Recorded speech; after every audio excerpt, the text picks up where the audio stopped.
Mike Lockwood, also known as Crash Holly, was a professional wrestler who began his career in 1989. One of the most memorable and entertaining performers of the World Wrestling Federation Attitude Era for almost 5 years, Mike was known as Bob Holly's kayfabe cousin, and even came up with the Spike Dudley and Molly Holly relationship angle. During his time with the WWF, Mike both enraged and engaged fans. As well as Crash Holly, during his career he would also use the names Aaron O'Grady, the Leprechaun, the Green Ghost, Johnny Pearson, and Mad Mikey. One of the wrestlers who took pride in putting together his matches and actively pitched ideas to the writers on a regular basis. During his WWF career, Mike established himself in the hardcore division by winning the WWF Hardcore Championship on 22 occasions, with many of his reigns coming during a period when the title was defended 24/7. He was also a one-time WWF European Champion and a one-time WWF Light Heavyweight Champion. In total, Mike celebrated over 25 championship reigns in the WWF, after being released in June of 2003. That same year, Mike would join TNA Total Nonstop Action as Mad Mikey, where he would remain until his untimely death later that year. This is the story of Mike Lockwood, also known as Crash Holly.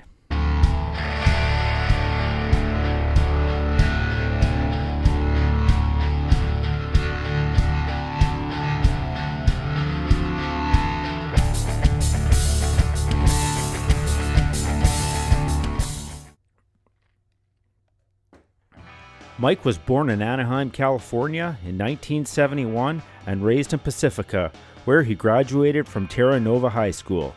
He became interested in professional wrestling in the 8th grade, inspired by Brady Boone. Mike decided he wanted to wrestle while in junior high, while stocking shelves at a local liquor store. At 16, he called Buzz Sawyer's wrestling school after seeing an ad on TV. I'm Mad Dog Buzz Sawyer. Do you got what it takes? Do you got the heart, the desire, the determination, the charisma to become a professional wrestler? Then if you do, I took time out of my busy schedule, out of my worldwide tour, to come here to Sacramento, California, and have the biggest training camp in the United States. If you got what it takes to become a pro wrestler, I want you to call right now.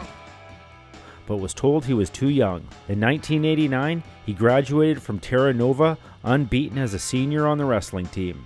After graduation, he called Woody Farmer and signed up for his wrestling school in Hayward, California, which was also run by Mae Young and Pepper Gomez, paying an entry fee of $2,000. Mike would officially start training in 1989. Just after 6 months of training, he debuted in Bay Area Wrestling, which aired on the Sports Channel as Johnny Pearson, where he stayed until 1994. His first match was against Boris Gibbanoff. After dislocating his shoulder 5 times, which required surgery, he took 18 months off to recover. Throughout his whole career with Bay Area Wrestling, he was only paid $30 the entire time. When he decided to return, Woody was only running sporadic shows and now owned a piano moving business. He then wrestled on the independent circle as Irish Aaron O'Grady. He would start working for Paul Brown, who ran shows every few months and eventually became connected with Mike Modest. In 1996, he joined All Pro Wrestling, owned by Roland Alexander, where he became known as the Leprechaun Aaron O'Grady and had several matches with Vic Grimes. In 1997, he made a return to the Terra Nova High School gym as the Leprechaun during an independent spot show. His first match back, he was wrestling Matt Heisman, who would later gain fame as Spike Dudley. Mike trained with Spike and had many matches together over the years. Some of his best matches were with Vic Grimes, which got him his tryout with the WWF after Jim Cornette saw the tape of one of their matches. He would regularly use a crossbody off the top balcony. After viewing a tape of a match between Mike and Mike Modest, Extreme Championship wrestler Taz referred Mike to ECW owner Paul Heyman. Mike was still known as Aaron O'Grady and lost 4 untelevised matches in ECW in November 1997, including a dark match at November to Remember. Living in his dad's motorhome and helping out with the ring crew, he got into a disagreement with Taz, who was known to be hard on the newer talent.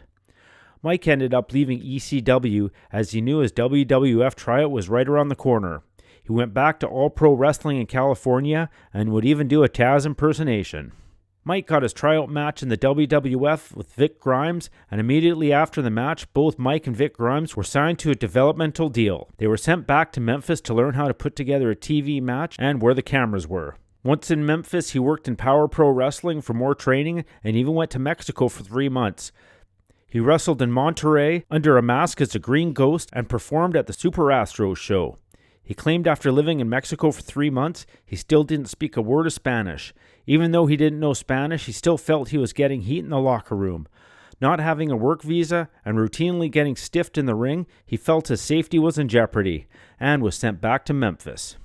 Mike claimed he enjoyed his time in Memphis, but admitted it was nerve-wracking not knowing from one week to the next if he would be called up to the main roster or fired, and regretted never being able to work with Jerry Lawler. Around that time, WWF was bringing in Mike Tyson for WrestleMania. Once a week, him, Sean Stasiak, and A-Train would drive up north to Louisville to work for Danny Davis to do his television taping, as well as a shot show at the Louisville Gardens. After getting a call from Bruce Pritchard and explaining the storyline where Bob Holly was pretending he was 400 pounds, he offered a spot as Bob's cousin, Crash, and was told to dye his hair. He was flown out to Buffalo and had a dark match with Kurt Angle. That impressed the office. Next week in Milwaukee, on August 6, 1999, he made his debut on TV as Crash Holly, conceived by Vince Russo. They became known as the Holly Cousins. Their relationship was a strained one, and Hardcore frequently threatened Crash. When they took the gimmick of claiming to be super heavyweights, over 400 pounds each, Crash would carry a scale to ringside to weigh in before matches. At first, Bob Holly wasn't excited about getting a kayfabe cousin, and even told Mike to his face he didn't know him and didn't like him or the idea. Eventually, after a couple of weeks, Mike earned Bob's respect. Once Vince McMahon told Bob how much he enjoyed the angle and the chemistry between the two. After a very short time, they won the tag team titles on the October 24th edition of Raw's War.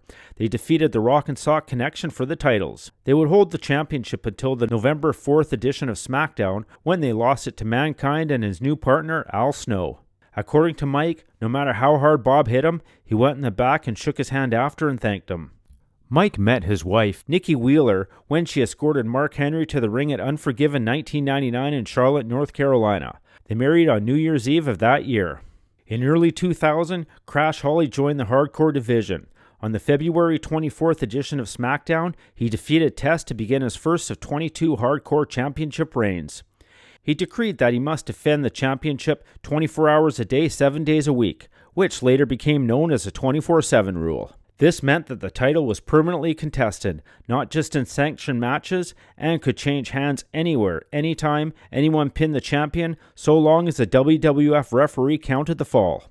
Holly was frequently attacked by other wrestlers in unlikely locations, including an airport, a funhouse, a circus, and his hotel rooms. Although he was often pinned, he usually immediately regained the title. His most common tactic was to sneak a pin often after the champion had been beaten down by somebody else, and quickly run backstage away from all possible challengers. This turned him into a crowd favorite and earned him the nickname the Houdini of Hardcore. He frequently defended the championship against non-wrestlers, including referees and road agents like Gerald Briscoe and Pat Patterson. He had a long feud with the Mean Street Posse, Pete Gas, Rodney, and Joey Abs over the title. He even lost and quickly regained the title against one of the Godfather's hoes. At Rebellion, Crash defeated William Regal to win the European Championship. He lost the title to Regal 2 days later. In late 2000, another of Crash's storyline cousins, Molly Holly, was introduced. In 2001, the Holly cousins feuded with the Dudley Boys. In the course of this feud, at the suggestion of Mike, Molly began a romantic relationship with Spike Dudley, leading to internal disputes within each family, as well as a Romeo-Juliet-style angle between the six of them. On the March 18, 2001 episode of Heat, Crash defeated Dean Malenko to win the Light Heavyweight Championship. He defended it on 2 episodes of Heat against Funaki and Grandmaster Sexy before dropping it to the debuting Jerry Lynn on the April 29th episode. In May 2001, Holly and Crash briefly reunited as a lower card team. In 2002, he opened Crash Holly's School of Professional Wrestling in Salisbury, North Carolina, where his wife Nikki grew up.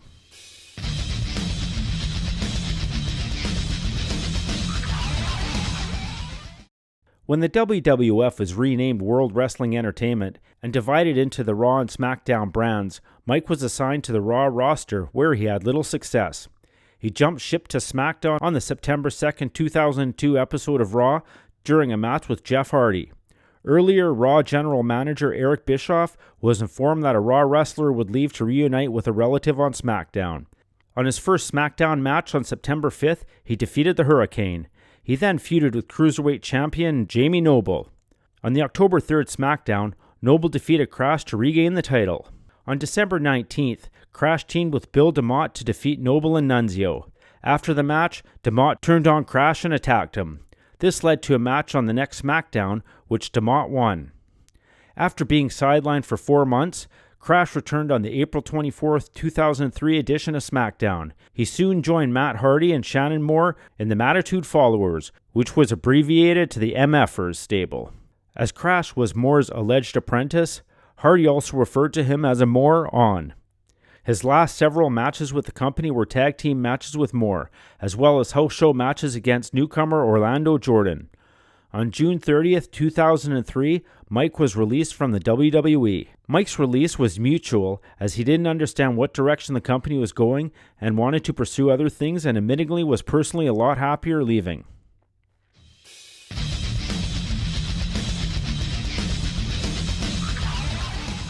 Mike signed a contract with NWA Total Nonstop Action, later known as Total Nonstop Action Wrestling, in July 2003 and debuted as Mad Mikey, accepting an open challenge from Elix Skipper and losing the match.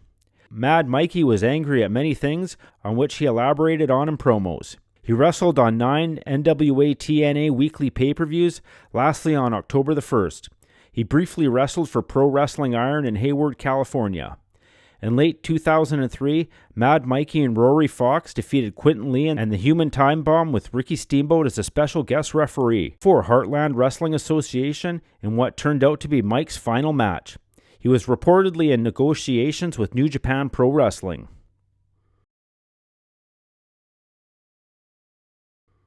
Mike passed away on November 6, 2003 at his friend Stevie Richards' house in Florida. He was 32 years old. He was found in a pool of vomit around his face. Empty bottles of prescription drugs and a partially consumed bottle of alcohol were found nearby. He had recently received divorce papers from his estranged wife.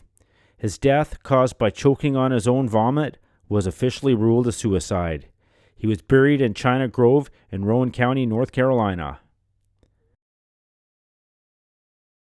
In August of 2005, Nora Greenwald, who performed alongside Mike as Molly Holly, released a DVD titled Nora Greenwald Shootin' the Crap, and a portion of the profits from the sale of the DVD went to Mike's daughter's education fund. He stated he loved doing comedy angles, and a lot of people to this day would agree Mike was one of the greatest hardcore champions, not because of his offense, but the way he could take a beating. One of his favorite title defenses was in the Newark Airport and in the arcade with the Headbangers. He believed his best overall matches were with Dean Malenko.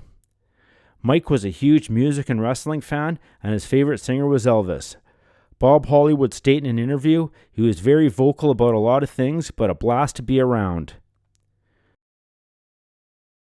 That was the story of Mike Lockwood, aka Crash Holly.